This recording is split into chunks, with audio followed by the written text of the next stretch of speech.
Après les pompiers d'aérodrome, intéressons-nous aux pompiers de FAA. Après celle de Papeete, la commune s'est dotée d'un nouveau camion avec une échelle pouvant aller jusqu'à 26 mètres. Seuls 2 engins de ce type sont donc opérationnels sur le territoire, d'où la nécessité de former nos soldats du feu. Nos journalistes Emma Mathieu et Jeanne Tinoroy ont elles aussi pris de la hauteur. Regardez.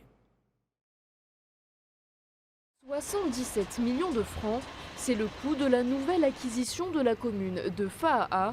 Un camion flambant neuf doté d'une échelle escamotable et d'une plateforme. Mais pour l'utiliser, il faut d'abord se former. Nous avons une partie théorique, cours en salle. Ensuite, on passe sur l'échelle avec une description pour présenter à chacun le type d'échelle qu'ils ont dans leur centre, que ce soit pour Papeete ou pour FAA.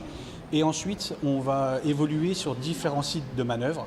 On va aller sur l'extérieur pour être au plus près de la réalité quand ils vont devoir intervenir sur une façade d'hôtel, d'habitation ou autre. Ça va vous permettre, quand vous êtes dans une rue, après un briefing, place à la pratique. Direction l'immeuble Tehotu dans le centre-ville pour un entraînement grandeur nature. L'occasion pour les pompiers de Papeete et FAA de s'exercer dans les airs. De telles formations sont devenues indispensables sur le territoire. Effectivement, il y a de plus en plus de bâtiments qui se construisent, notamment des bâtiments de grande hauteur qui, avec la loi de pays récente, là, va se faire. Et donc c'était important que les pompiers puissent être formés à accéder justement à un niveau supérieur des bâtiments. L'échelle du nouveau camion de FAA peut monter jusqu'à 26 mètres d'altitude. À cette hauteur, un accident peut être fatal. Vent, angle d'inclinaison, hauteur, de nombreux paramètres sont à prendre en compte. La sécurité est une priorité, il faut être aux aguets et faire attention à tous les détails. Là, je suis en train de monter, on va essayer de monter au max. On a un vent à 14, tu vois ici, 14. C'est grâce à cet appareil de mesure qui est là, l'anémomètre. Ça permet de mesurer la force du vent, la vitesse.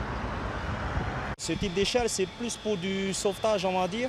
Si je donne un exemple, s'il y a quelqu'un qui est au 3e étage et que les communications, tout ce qui est passage, escalier, ascenseur sont bloqués, et ben on peut s'aider de ce type de camion pour faire descendre toutes les personnes qui sont restées bloquées au-dessus.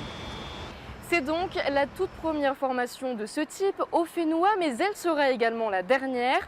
3 pompiers locaux sont actuellement formés pour à l'avenir dispenser ces formations en interne. C'était Emma Mathieu depuis la nacelle des pompiers pour Tahiti Nui Télévision.